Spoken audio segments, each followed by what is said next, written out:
Namaste.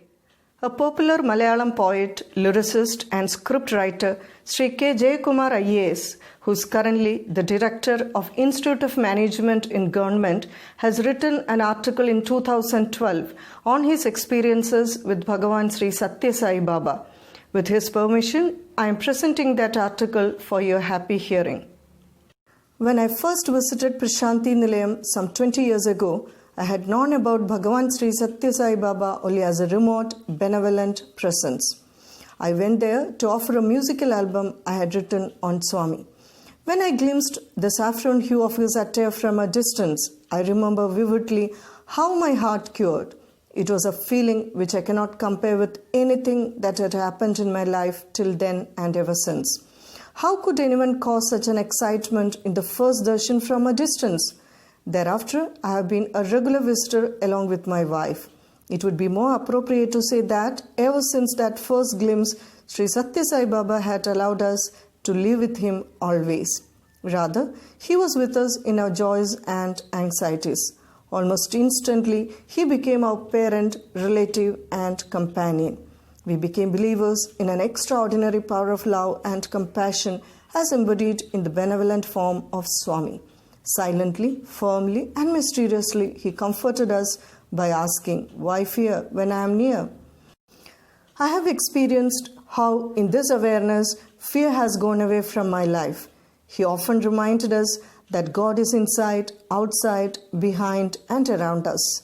He reiterated and demonstrated beyond doubt that divinity protects.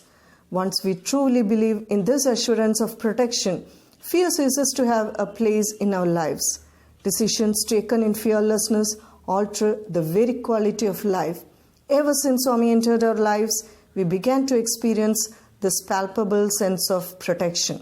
Like the feeling of self-assurance a child feels while clutching the finger of its father. In his discourses and actions, Swami always demonstrated how we can equip ourselves to receive this grace. The less complicated our minds, the more direct and clear would be his messages. We only have to believe and listen in silence after shutting out the habitual chatter of the mind and its conditioned thoughts. He heard every thought of ours. When in doubt, he always provides the answers. The subtle communication that Swami establishes with his devotees is beyond explanation and often beyond comprehension. It just has to be experienced firsthand. Through his exalted thoughts, words, and deeds, Swami emphasized that divinity was not an abstraction and it manifests not by distancing from life and people, but by being with them. All religions and spiritual paths essentially seek to establish this bond of man with man and of man with the infinite. Love is the only beacon of light to guide us through the maze of doubts and confusion, and love he gave in abundance. For him, there was no higher spirituality than anchoring one's life in prema and shanti.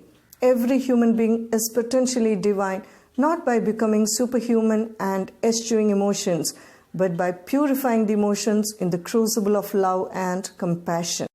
He was a living embodiment of these qualities, and he did not allow negative emotions to sully our minds. When I had the opportunity of meeting him in the interview room after he had bestowed upon me the privilege of a public address on an Onam Day celebration, I asked him if my talk suffered from any mistakes. He gently chided me by saying, "Don't ever doubt yourself." Before we left the room, he said in an affectionate voice and patting on my back, "Be happy, live happily." Simple words, but laden with insight. I realized that true happiness presupposes an egoless state, striving to attain which makes life progressively simpler, transparent, and beautiful. Looking back, I recognize how this dictum has salvaged me from the pitfall of melancholy. He was a powerhouse generating spiritual energy of infinite voltage. The step-down transformers of our minds and their limited capacities always received the deserving grace and guidance. He has influenced and molded different people differently. The Bhakta, the Karma Yogi, and the Jnani received the exact guidance that was acceptable to them. Even the agnostic found his answers. In him, we could experience that vastness of divinity as expressed in the intensity of a superhuman love and compassion. Sitting before him for a personal interview would make it clear that the form that one sees in the large assembly at Prashanti Nilayam is not the only Swami. One is humbled in the presence of an all-seeing, all-knowing power that holds you in a spell of the laser beam of kindness. It is a kindness that leaves a deep mark in our very being. Ineffable changes and emotional mutations take place. In the smithy of golden silence and poignant glance, our ordinary lives become sacred. This newfound sacredness and responsibility would silently yet invariably transform us. This is the greatest miracle Bhagawan Sri Sathyasai Baba has done to me and my wife, and to millions of people all the world over.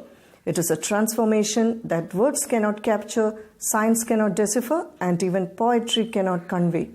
His physical form has merged with nature, but as the planet would increasingly crave for love, peace, and compassion, his man-making and divinizing mission would only gain momentum by the internal force of love and the initial charge of truth. Bhagawan Sri Sathyasai Baba symbolizes these very human values that would make man divine.